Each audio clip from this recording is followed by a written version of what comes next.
Finance Vani cinema shot one take one.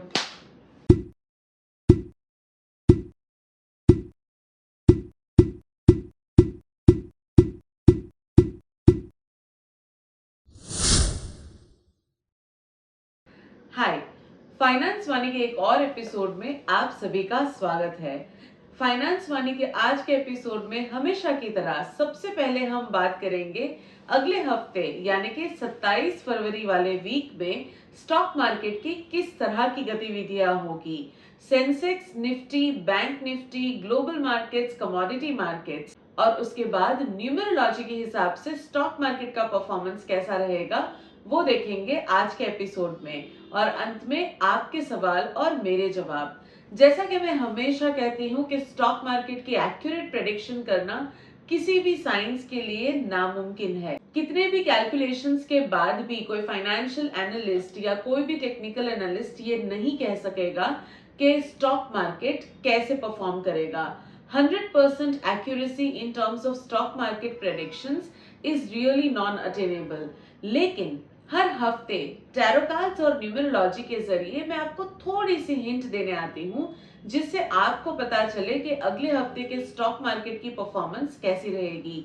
इसके साथ आप अपने एनालिसिस को क्लब कीजिए, अपने फाइनेंशियल एडवाइजर्स की गाइडेंस को क्लब कीजिए और अगर वो ठीक ठीक बैठती है तो उसके हिसाब से अगर आप ट्रेड या निवेश करेंगे तो आपके लिए वो फायदेमंद रह सकेगा। तो सबसे पहले बात कर लेते हैं सेंसेक्स की परफॉर्मेंस के बारे में। 27 फरवरी वाले हफ्ते में सेंसेक्स किस तरह से परफॉर्म करेगा देखते हैं मेरे टैरो कार्ड्स इसके बारे में क्या कहते हैं। 27 फरवरी में यानी कि स्टार्ट ऑफ द वीक में सेंसेक्स काफी हद तक थोड़ा सा करेक्टिव पोजीशन पे आता हुआ नजर आ रहा है। यानी अगर किसी न्यूज बेस्ड की वजह से मार्केट में कुछ नेगेटिव गतिविधियां हो रही है या फिर मार्केट एक बबल में परफॉर्म कर रहा है जो किसी न्यूज बेस्ड ट्रिगर की वजह से है, तो इस दिन वो पूरी तरह से एक प्रैक्टिकल या एक सटीक तरह से परफॉर्म करता हुआ नजर आएगा। मिड वीक तक सेंसेक्स काफी हद तक थोड़ा सा खींचा खींचा नजर आ सकता है with a few burst of markets going into the green. ज्यादातर मार्केट काफी पुल बैक नजर आएगा, लेकिन towards Thursday and Friday Sensex बहुत ही पॉजिटिवली आगे जाएगा और आप उसमें काफी फायदा कमा सकते हैं। जो लोग ऑप्शंस में ट्रेड करते हैं उनको बता दूं कि स्टार्ट ऑफ द वीक में कोई भी शॉर्ट पोजीशन ना क्रिएट करे। मार्केट अगर थोड़ा सा डाउनवर्ड ट्रेंड दिखा भी रहा है फिर भी towards the end of the week market काफी हद तक अपर ट्रेंड पे नजर आएगा, तो शॉर्ट पोजीशंस में आपको लॉसेस हो सकते हैं। ओवरऑल मार्केट की जो परफॉर्मेंस या सेंसेक्स की जो परफॉर्मेंस रहेगी from the lower side to the upper side जाने की पूरी संभावनाएं हैं। लॉन्ग टर्म निवेशकों के लिए सेंसेक्स इस हफ्ते काफी पॉजिटिव नजर आएगा, but as I said towards the end of the week. अब बात करते हैं निफ्टी के बारे में। निफ्टी में ट्रेड या निवेश करने वालों के लिए अगले हफ्ते में कैसी गतिविधियां रहेगी स्टॉक मार्केट की। निफ्टी में ज्यादा उतार चढ़ाव मैं नहीं देख रही हूँ। कोई ऐसी विंडो मिलना बहुत ही ज्यादा मुश्किल है जिसमें आप ट्रेड करके काफी फायदा कमा सके।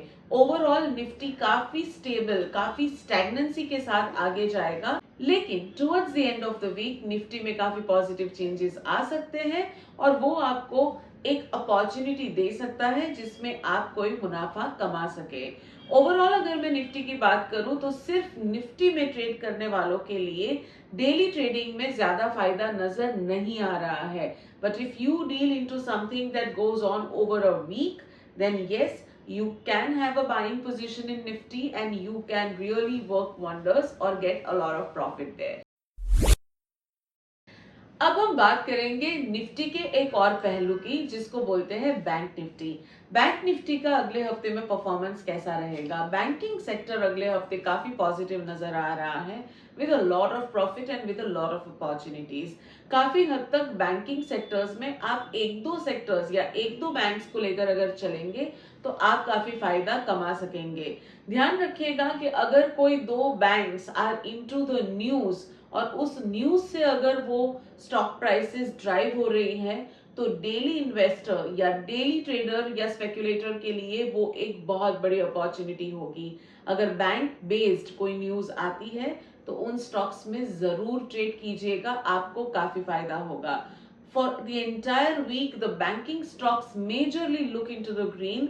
एक या दो बैंक्स ऐसी हो सकती है जिसमें ज्यादा आपको बढ़ोतरी ना दिखे, लेकिन most of the banks are going to operate into the greens या average out towards the upper side in the stock market. Bank Nifty में डील करने वालों के लिए भी इस हफ्ते में काफी फायदा नजर आ रहा है। सोच समझ के टेक्निकलिटीज के साथ अगर आप चलते हैं तो bank Nifty is really going to give you a lot of benefit.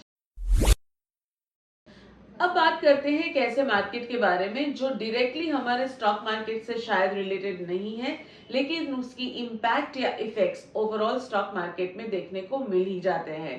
Global markets देखते हैं अगले हफ्ते के ग्लोबल मार्केट्स हमें क्या कहते हैं। Next week the global markets are also going to be pretty positive. काफी ऐसी चीजें ग्लोबल लेवल पे हो सकती है जो ज्यादा हद तक पॉजिटिव ना हो, लेकिन उसका जो इम्पैक्ट है वो हमारे एशियन या इंडियन मार्केट पे काफी पॉजिटिव रहेगा।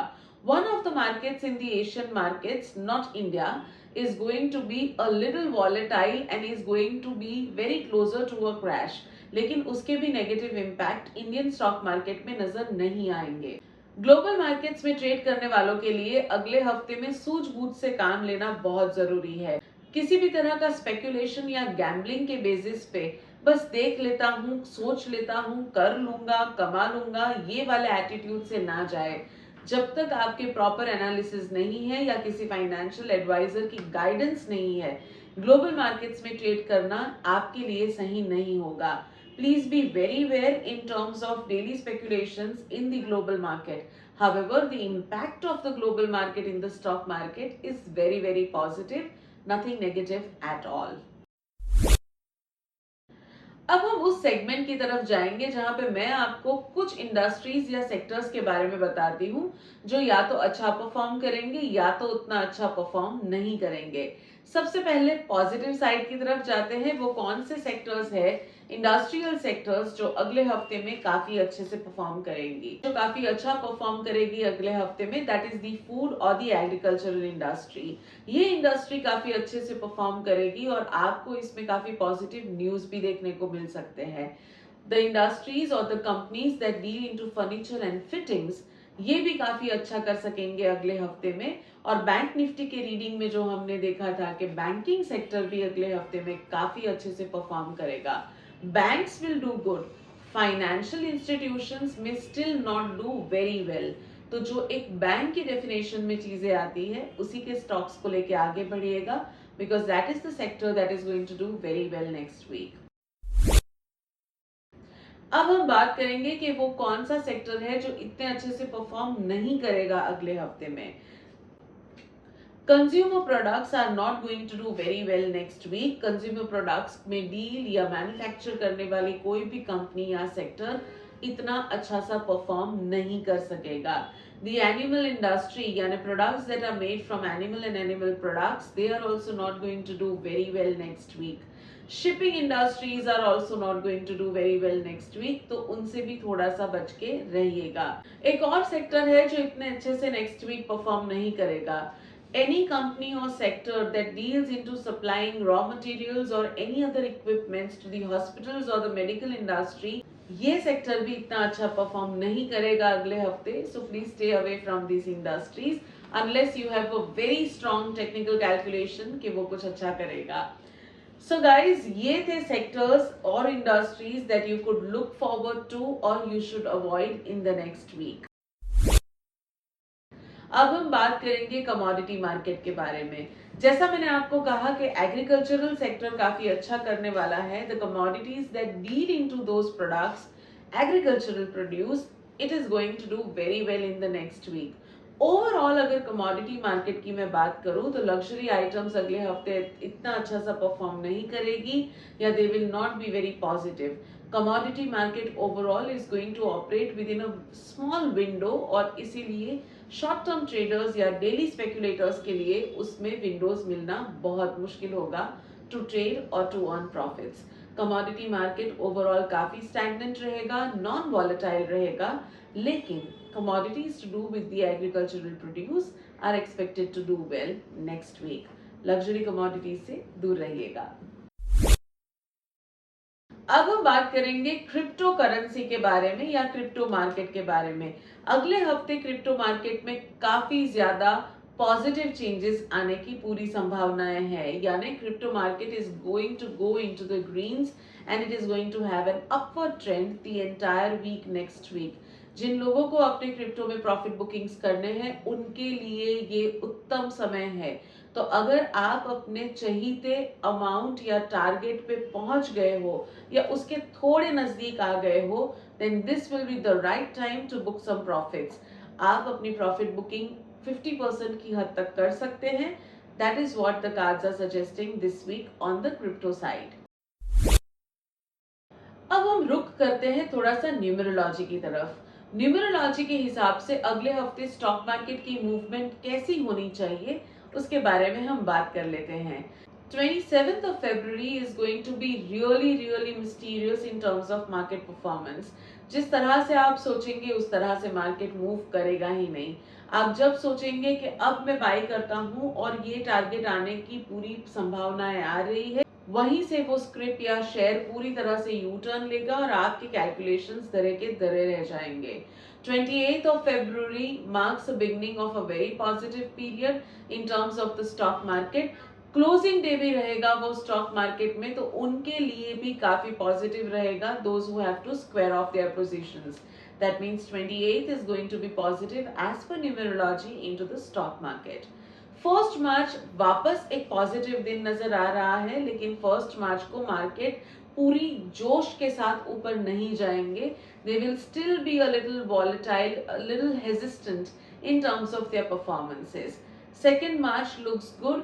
2nd मार्च को कुछ चुनिंदा स्टॉक्स ही आगे जाएंगे, बाकी सारे ओवरऑल थोड़े से स्टैग्नेंट रहेंगे and 1 or 2 sectors are really going to go towards a crash down, maybe because of a news impact. This is as per numerology. 3rd March is a very positive day and the markets can really rush towards the greens और आपको अपने चाहिए profits मिल सकते हैं। Numerology के हिसाब से अगर आप नंबर 3 है तो आपके लिए अगला हफ्ता काफी पॉजिटिव रहेगा into the stock market. Similarly number 6 के लिए भी अगला हफ्ता काफी पॉजिटिव रहेगा। Number 7 and number 8 should avoid investing or trading into the stock market next week, क्योंकि न्यूमरोलॉजिकली आपके नंबर्स इतना सपोर्ट नहीं करते हैं निवेश को अगले हफ्ते में। These numbers are calculated based on the entire total of your date of birth. यानी अगर आपकी date of birth है 14 September 1984, then you fall under the category of number 9. उस हिसाब से if you fall under the category of number 3 and 6, best week for you to trade or invest in stock market or to book profits. But if you belong to number 7 and 8, आपके लिए वो इतना positive नहीं रहेगा। अब हम चलते हैं उस सेगमेंट की तरफ जहां पे आप अपने सवाल पूछते हैं और मैं उनका टैरो और न्यूमरोलॉजी के जरिए जवाब देती हूँ। अगर आपको भी मुझसे कुछ सवाल पूछने हैं अपने फाइनेंसेस से रिलेटेड या अपने स्टॉक मार्केट इन्वेस्टमेंट से रिलेटेड, तो नीचे दिए गए ईमेल एड्रेस पर मुझे जरूर लिखिए। आपके सवाल के साथ आपका नाम और आपकी पूरी डेट ऑफ बर्थ भेजना ना भूलें। आज का सबसे पहला सवाल जो आया है वो अनुज की तरफ से आया है। अनुज ने कहा that he is 22 years old and he is looking forward to join his father's business into stock market broking industry. तो अनुज को ये पूछना है कि क्या उनके लिए ये इंडस्ट्री सही है, क्या उनके अपने फादर को ज्वाइन करने से जो उनकी फैमिली लीगेसी है या अर्निंग्स है वो मेंटेन होंगे या उनके ज्वाइन करने से कोई नेगेटिविटी आ सकती है। सबसे पहले अनुज मैं आपको बता दूं that if your father has established a business and if he is taking you or keen on taking you under him, तो वो आपको पूरी तरह से ट्रेन कर पाएंगे। ओवरऑल ये नेगेटिविटी रखने की जरूरत नहीं है कि क्या आप उस बिजनेस के लिए नेगेटिव होंगे। देख लेते हैं कि आपके कार्ड्स क्या कहेंगे। न्यूमरोलॉजिकली अनुज मैंने आपके नंबर्स को कैलकुलेट किया है और आपको स्टॉक मार्केट काफी सूट करता है। अकॉर्डिंग टू द कार्ड्स अगर आप अपने फादर को ज्वाइन करते हैं तो उसमें किसी भी तरह की मुश्किलें नहीं आएगी। You are not negative for the business और आपके फादर की ट्रेनिंग के जरिए अगर आप आगे बढ़ते हैं तो आपके लिए ये काफी पॉजिटिव रहेगा। सिर्फ एक चीज अवॉइड कीजिएगा अनुज, कि आप अपने पॉइंट ऑफ व्यू को अपने फादर के ऊपर थोपने की कोशिश ना करें। His experience is something that you should learn and carry forward too. आपकी सोच काफी इम्पल्सिव है और उससे आपके बिजनेस में नुकसान हो सकता है। All the best to you for this new chapter in your life Anuj. आज का जो दूसरा सवाल आया है वो आया है कल्पना जी से, जो कि गुजरात में है। कल्पना जी ने ये मुझे सवाल पूछा है कि उन्हें हाल ही में एक लग्जरी कार डीलरशिप मिलने की पूरी संभावनाएं हैं, तो बिजनेस पॉइंट ऑफ व्यू से क्या उन्हें ये डीलरशिप लेनी चाहिए और ये उन्हें अकेले करना चाहिए या किसी पार्टनरशिप में करना चाहिए। सबसे पहले कल्पना जी मैं आपको बता दूं कि लग्जरी कार डीलरशिप लेना आपके लिए काफी पॉजिटिव नहीं रहेगा। आपके ईमेल में आपने आपके दोनों बच्चे की नेम और डेट ऑफ बर्थ भेजी हुई है फॉर पार्टनरशिप विथ यू। तो मैं आपको बता दूं कि अगर ये बिजनेस आप करते हैं, लेकिन अगर आप अपने छोटे बेटे सूरज के नाम पे अगर ये बिजनेस करेंगे तो आपके लिए ये काफी पॉजिटिव रहेगा। आप भले ही उसको मैनेज करें, लेकिन ऑन पेपर्स नाम अगर उनका रहेगा तो आप लग्जरी कार की डीलरशिप में काफी पैसा कमा पाएंगी। आज का जो तीसरा सवाल आया है वो आया है कुणाल का। कुणाल का ये सवाल है कि हाल ही में उन्होंने स्टॉक मार्केट से एक भारी रकम उठाई है, यानी he has withdrawn some profits which amount to a lot of money, और वो चाहते हैं कि इस पूरी इन्वेस्टमेंट को शिफ्ट करें इन हिज डायमंड बिजनेस। उनका ये सवाल है कि क्या उनका ये डिसीजन सही रहेगा and how is his diamond business going to go. Kunal, आपके लिए ये डिसीजन काफी पॉजिटिव रहेगा और ये बिजनेस 3 महीने में काफी पॉजिटिवली ग्रो होता हुआ भी नजर आ रहा है। In terms of your date of birth as well, for you after the 21st of March there is a very positive period in terms of business in luxury items or luxury objects। तो diamonds fall under this category और आपको शुक्र का पूरा support मिलने वाला है 21 मार्च के बाद। तो अगर आप इस बिजनेस में निवेश करना चाहते हैं तो आपके लिए ये काफी पॉजिटिव रहेगा। Good luck to you and I wish you a lot of money and a lot of wealth in your new venture. तो दोस्तों, ये था फाइनेंस मनी का आज का एपिसोड। आपको स्टॉक मार्केट की प्रेडिक्शन के साथ साथ आपके सवालों के जवाब भी मैंने देने की कोशिश की है। जिन लोगों ने ये एपिसोड आज पहली बार देखा है और अगर उनके मन में कोई सवाल उठ रहे हैं तो नीचे दिए गए ईमेल एड्रेस पर अपने सवाल जरूर भेजें। मैं उनको फाइनेंस मनी के किसी भी एक एपिसोड में कवर करने की कोशिश करूंगी। एक बार फिर से बता दूं कि इस प्रेडिक्शन को अपने टेक्निकल नो हाउ, अपने फाइनेंशियल एडवाइजर्स की गाइडेंस के साथ क्लब करके आगे बढ़िए तो आप स्टॉक मार्केट में काफी अच्छा पैसा कमा सकेंगे। आई wish you all the best और मैं आशा करती हूँ कि अगले हफ्ते स्टॉक मार्केट में आप ढेर सारा पैसा कमाएं। Good luck to you, bye bye.